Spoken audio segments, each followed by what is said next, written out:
ना सुकून से जीना ना चैन से सोना, बहुत मुश्किल है भगत सिंह का बाप होना। बचपन से ही कुछ अलग था मेरा भगत। एक दिन मैंने देखा धरती में कुछ दबा रहा था। मैंने पूछा तो बोला कि बापू इंकलाबी हो रहा हूँ, धरती में पिस्तौल बो रहा हूँ। एक बीज से हजारों बंदूकें निकलेंगी, अंग्रेज गिन नहीं पाएंगे, उतनी गोलियां चलेंगी। मैं तभी समझ गया था ये गुरु गोविंद सिंह जी का लड़ाका है। 1.25 लाख से अकेला लड़ेगा, सेहरा बांध के घोड़ी नहीं, फंदा चूम के फांसी चढ़ेगा। लाहौर सेंट्रल जेल में 23 मार्च 1931 की शुरुआत किसी और दिन की तरह ही हुई थी। बस फर्क इतना था कि रात आई जबरदस्त आंधी सुबह होते होते एक सुहानी प्यार में बदल गई थी। लेकिन जेल के कैदियों को उस समय थोड़ा अजीब लगा जब 4 बजे ही वार्डन चरत सिंह ने आकर सभी कैदियों को अपनी अपनी कोठियों में जाने का आदेश दिया। और उन्होंने जब उनसे इसका कारण पूछा तो उनके मुंह से सिर्फ यही निकला कि ऊपर से आदेश है।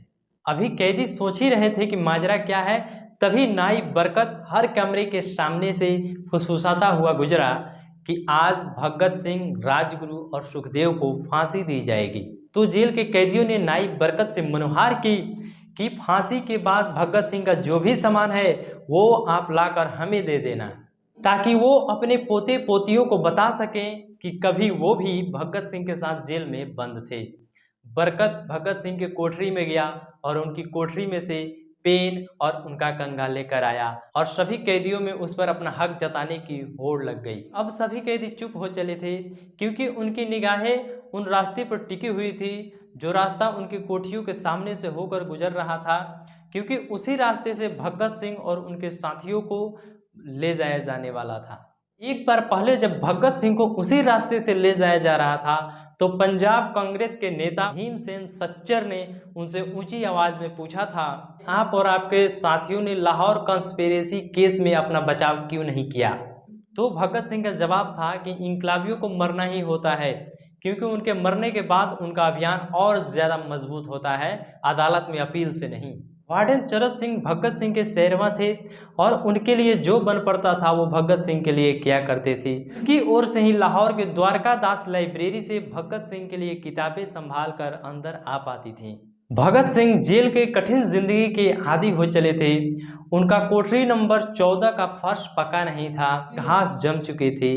उसमें जगह इतनी थी कि उनका 5 फीट 10 इंच का शरीर बमुश्किल आता था। भगत सिंह को फांसी देने से 2 घंटे पहले उनके वकील प्राणनाथ मेहता उनसे मिलने के लिए पहुंचे थे और उन्होंने लिखा था कि भगत सिंह बंद कोठरी में शेर की तरह टहलते थे। उन्होंने मुस्कुराकर उनका स्वागत किया और उनसे पूछा कि आप मेरा किताब रिवोल्यूशनरी मेरे लिए लाएं या नहीं। जब मेहता ने उन्हें वो किताब दी तो उस किताब को भगत सिंह उसी के सामने पढ़ने लगे, मानो उनके पास अब ज्यादा समय न बचा हो। मेहता ने उनसे पूछा कि आप देश के लिए कुछ संदेश देना चाहते हैं?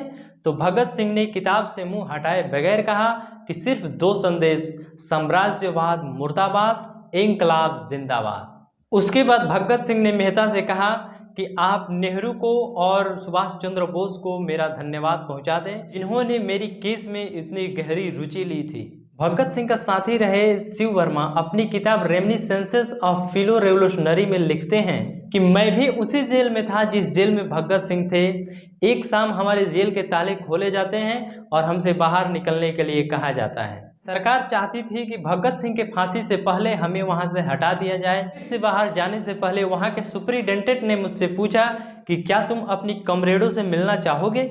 हमें भगत सिंह के कोठरी के सामने ले जाया गया। उन्हें देखते ही मेरी आंखों में आंसू आ गए। भगत सिंह ने मुझसे कहा कि रोने का समय नहीं है, मैं जल्द ही अपनी सारी चिंताओं से मुक्त हो जाऊंगा, तुम वादा करो कि तुम हार नहीं मानोगे। इतना कहकर भगत सिंह ने अपना हाथ निकालकर मेरे हाथों को पकड़ लिया। जैसे ही ये दृश्य जेल के सुपरिटेंडेंट ने देखा तब उसने चिल्लाकर कहा, मार्च। ये मेरी भगत सिंह से आखिरी मुलाकात थी। भगत सिंह से मिलने के बाद मेहता राजगुरु के कोठरी पहुंचे। राजगुरु के अंतिम शब्द थे, हम लोग जल्द मिलेंगे। सुखदेव ने मेहता को याद दिलाया कि जेलर से वो कैरम बोर्ड ले ले जो उन्होंने उन्हें कुछ समय पहले दिया था। मेहता के जाने के थोड़ी देर बाद ही जेल के अधिकारियों ने क्रांतिकारियों को बता दिया कि उन्हें वक्त से 12 घंटे पहले फांसी दी जा रही है। अगले दिन सुबह 6 बजे के बजाय उन्हें उसी दिन शाम के 7 बजे फांसी चढ़ा दिया जाएगा। भगत सिंह मेहता द्वारा दी गई किताब के कुछ पन्ने ही पढ़ पाए थे। उन्होंने कहा कि क्या आप मुझे इस किताब के कुछ अध्याय भी नहीं पढ़ने देंगे। भगत सिंह ने जेल के मुस्लिम सफाई कर्मचारी से अनुरोध किया कि वो उन्हें खाना लाकर दे, उन्हें फांसी लगने से एक दिन पहले। भगत सिंह की ये इच्छा भी पूरी नहीं हो पाई, क्योंकि उन्हें वक्त से 12 घंटे पहले ही फांसी दे दिया गया और उन्हें जेल के अंदर घुसने ही नहीं दिया गया। थोड़ी देर बाद तीनों क्रांतिकारियों को जेल के कोठरी से बाहर निकाला गया। भगत सिंह, राजगुरु और सुखदेव तीनों अपना हाथ वापस में जोड़े अपने प्रिय आज़ादी के गीत गाने लगे। कभी वो दिन भी आएगा कि जब हम आज़ाद होंगे, ये अपनी ही ज़मीं होगी, ये अपना ही आसमां होगा। फिर इन तीनों का एक एक करके वजन लिया गया। इन तीनों का वजन पहले से बढ़ गए थे। उसके बाद इन सब से कहा गया कि वो अपना आखिरी स्नान करें। उसके बाद उन्हें काला कपड़ा पहनाया गया, लेकिन उनके चेहरे खुले रहने दिए गए। चरत सिंह ने भगत सिंह के कान में फुसफुसाया कि अपने वाहे गुरु को याद कर लो। तब भगत सिंह ने कहा कि आज तक मैंने वाहे गुरु को याद नहीं किया है, लेकिन अगर अब याद करते हैं तो भगवान कहेंगे कि मृत्यु सामने है तो डर की वजह से हमें याद कर रहा है।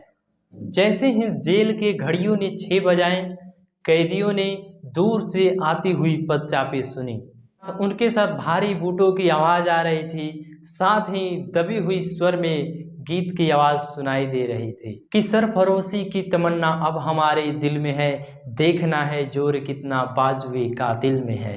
तभी अचानक इंकलाब जिंदाबाद और भारत आज़ाद हो के नारा जोर जोर से सुनाई देने लगे। फांसी का तख्ता पुराना था, लेकिन फांसी देने वाला बहुत तंदुरुस्त था। फांसी देने के लिए मस्सी जलाद को लाहौर के शाहदरा से बुलवाया गया था। भगत सिंह इन तीनों के बीच में खड़े थे और वो अपने माँ का दिया गया वचन याद कर रहे थे कि वो फांसी के तख्ते से इंकलाब जिंदाबाद का नारा लगाएंगे।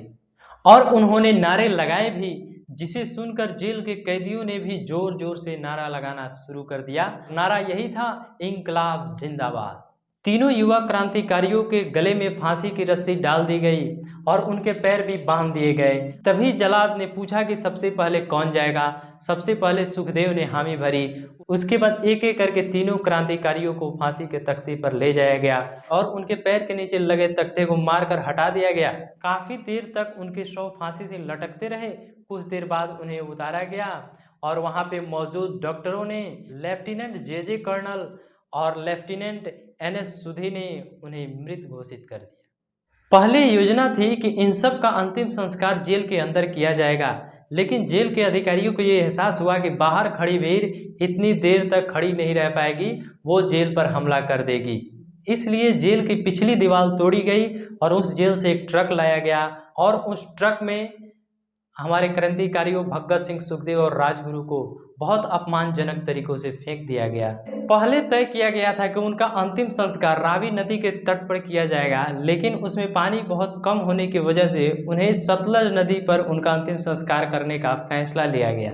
उनके पार्थिव शरीर को फिरोजपुर के पास सतलज नदी के किनारे लाया गया और तब तक रात के 10 बज चुके थे। इस बीच उप पुलिस अधीक्षक कसूर सुदर्शन कसूर गांव से एक पुजारी को बुला लाए। भी उनके शव में आग लगाई ही गई थी कि लोगों को पता चल गया। जैसे ही ब्रिटिश सैनिकों ने लोगों को अपने पास आते हुए देखा, वे लोग शव को वहीं छोड़कर अपने वाहन की तरफ भागे और वहां से वो लोग रवाना हो गए और सारी रात लोगों ने वहां पर पहरा दिया।